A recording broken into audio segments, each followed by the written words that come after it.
जबरा मारे और रोवे न दे। लगातार हमारे अधिकारों पर कुठाराघात होता चला जा रहा है और उसके बाद जब कभी भी हम आंदोलन की घोषणा करते हैं, धरना प्रदर्शन की बात करते हैं, तो एक अच्छा सा कानून है, उसको क्या बोलते हैं, एस्मा। वो एस्मा लगा करके हमारे हाथ पांव बांधने का काम किया जाता है। सुरेश रावत यहाँ भी बैठे हुए, जिनके नेतृत्व में एक ऐसा आंदोलन लड़ा गया, एक ऐसी लड़ाई लड़ी गई जिसमें जवाहर भवन का आलम यह था कि अंदर से गुम्मे चल रहे थे और बाहर से पुलिस की गोलियां चल रही थी। उसी माहौल को पैदा करने की आवश्यकता है और जब तक उस माहौल को पैदा करने से पहले वैसी ही एक एकता स्थापित करने की आवश्यकता है। सर, जैसा कि यहाँ चतुर्थ श्रेणी महासंघ का आज चुनाव हो रहा है, सर आप इस मौके पर आमंत्रित हैं, सर क्या कहेंगे इस मौके पर प्लीज? देखिए, संगठन जो है हम जो लोग आए प्रदेश स्तर पे, राष्ट्रीय स्तर पे, और भविष्य में ऐसी रणनीति बनाने का आह्वान हुआ इससे सारे संगठन एक होकर भी लड़ाई लड़ें और प्रदेश सरकार को ये दिखा दें कि प्रदेश सरकार हल्के में न ले कर्मचारियों को, उनके संगठनों को, क्योंकि पिछले 6-7 साल से कोई मजबूत वार्ता, कोई आंदोलन अब तक नहीं हुआ है।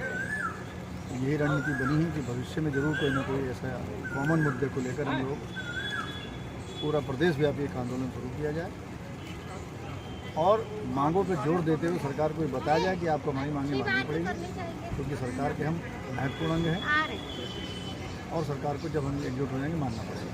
यही आज रणनीति बनी है, यही खड़ी होंगे।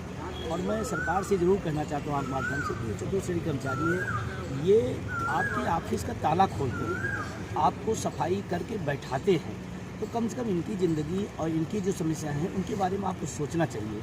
और अगर चतुर्थ श्रेणी कर्मचारी की एक समस्या और जो है, भर्तियां नहीं हो रही। सबसे पहले भर्तियां बन गई चतुर्थ श्रेणी। उस चतुर्थ श्रेणी वर्ग में कौन आता है? जो निम्न मध्यवर्गीय परिवार का आता है। उसके पेट पर आपने लात मारा है, उसके भविष्य पर आपने लात मारा है। अब वैकेंसियाँ क्यों बंद गई है? IAS की वैकेंसी चलती रहेगी लेकिन चतुर्थ श्रेणी कर्मचारी की वैकेंसी नहीं चलेगी। ये कौन सी लॉजिक है? किस तरीके से आप ले जाना चाहते हो? मेरा सरकार से अपील है कि इनकी समस्याओं का समाधान करें, अन्यथा सारे कर्मचारी लामबंद होकर के एक बड़ी लड़ाई की तरफ प्रदेश को ले जाएंगे।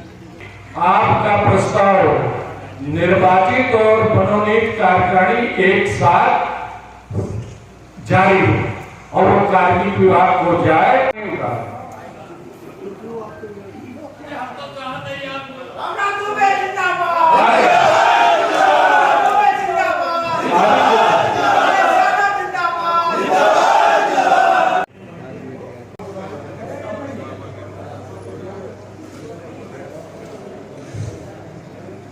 अपने दायित्वों का निर्वहन निष्ठा, लगन और ईमानदारी से करूंगा। ईश्वर मेरी सहायता करे। जय संघ, जय महासंघ। जय एकता जिंदाबाद, जय एकता जिंदाबाद, उत्तर प्रदेश चतुर्थ श्रेणी राज्य कर्मचारी महासंघ जिंदाबाद, राणा दुबे सुरेश यादव जिंदाबाद। नई कार्यकारिणी का गठन हुआ है, इस मौके पर सर क्या शुभकामना संदेश में कहना चाहेंगे? उत्तर प्रदेश राज्य कर्मचारी महासंघ तथा जवाहर भवन इंदिरा भवन कर्मचारी महासंघ की ओर से उत्तर प्रदेश चतुर्थ श्रेणी राज्य कर्मचारी महासंघ के प्रांतीय द्विवार्षिक अधिवेशन में नवनिर्वाचित अध्यक्ष भाई रामराज दुबे जी और महासचिव श्री सुरेश यादव जी के साथ जो भी कार्यकारिणी का गठन किया गया है, इनमें चयनित सभी पदाधिकारियों को बहुत बहुत बधाई देता हूं और बधाई देने के साथ साथ उनको इस बात का भी आश्वासन देता हूं कि चतुर्थ श्रेणी कर्मचारियों के हितों के लिए जो भी लड़ाई लड़ेंगे उसमें जवाहर भवन इंदिरा भवन कर्मचारी महासंघ, उत्तर प्रदेश राज्य कर्मचारी महासंघ तथा कर्मचारी शिक्षक संयुक्त मोर्चा पूरी भागीदारी सुनिश्चित करेगा। प्रदेश चतुर्थ श्रेणी राज्य कर्मचारी महासंघ का 2 वार्षिक अधिवेशन संपन्न हुआ। चुनाव अधिकारी हमारे माननीय हरिशरण मिश्रा जी, सचिवालय संघ के अध्यक्ष, पूर्व अध्यक्ष और राजकीय महासंघ के अध्यक्ष भी हैं, और माननीय सतीश पांडे जी जवाहर भवन इंदिरा भवन के प्रदेश अध्यक्ष चुनाव अधिकारी थे। उनके द्वारा निष्पक्ष चुनाव कराया गया और पूरे प्रदेश से आए हुए कोने कोने से सभी जनपदों के पदाधिकारियों को हार्दिक बधाई देता हूं।